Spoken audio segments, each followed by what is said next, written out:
On va commencer par revenir sur ce match d'ailleurs. Une affiche qu'on n'attendait pas forcément quelques jours plus tôt. Et l'Afrique du Sud s'est qualifiée après une séance de tir au but incroyable.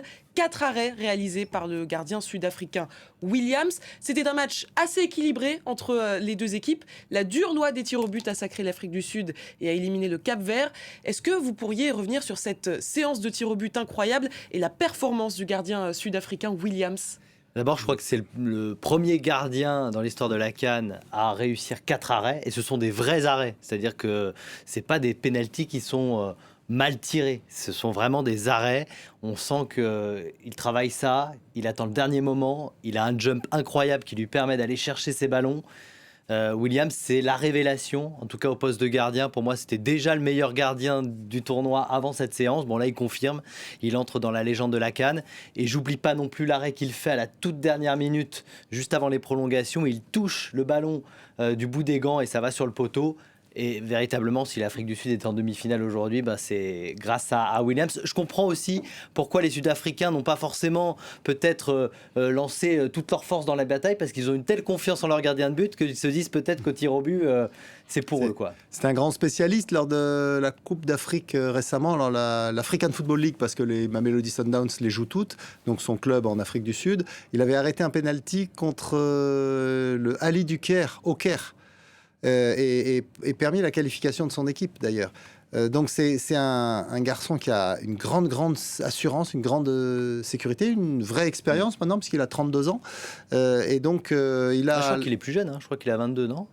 Non. Williams, ah bon ? Non, je crois qu'il est un peu plus âgé. Mais bon, bref, c'est un garçon qui a en tout cas énormément de talent et surtout qui a ce feeling.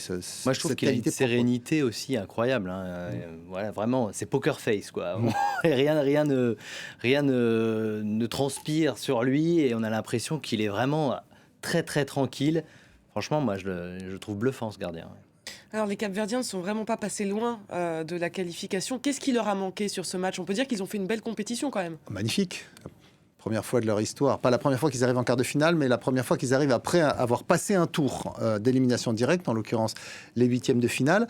Les Requins Bleus, c'est un tout petit pays, c'est le moins peuplé des 24 qualifiés, seulement 600 000 habitants.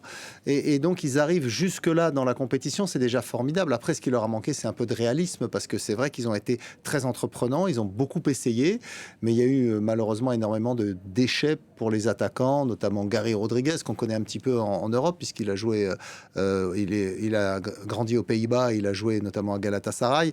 Donc, c'est des garçons qui atteignent peut-être leur plafond de verre. Ils ont des vraies qualités, mais c'est pas des super grands champions. Donc là, quand il faut faire la différence sur un geste, ils n'y arrivent pas forcément. Ça ne s'est pas joué à grand-chose. En même temps, c'est vrai que le Cap-Vert avait très très bien débuté cette compétition. Peut-être trop vite d'ailleurs, ils sont peut-être allés trop vite. Ils étaient très en forme très très vite. Et c'est vrai que sur le huitième de finale, ils ont eu des difficultés, il faut le dire clairement, à sortir la Mauritanie. Et là, moi j'ai retrouvé un petit peu ce Cap-Vert en difficulté aussi dans le jeu. C'était moins fluide. En même temps, en face, ils sont tombés sur une équipe sud-africaine qui sait défendre, qui aime défendre. Ça se voit aussi. Et donc, forcément, c'était plus compliqué, même s'ils ont eu les meilleures opportunités. Au final, ça se joue. Ils tombent sur un gardien qui était en état de grâce aujourd'hui. Hein. Donc, là, on ne peut pas leur reprocher grand-chose aux Cap-Verdiens.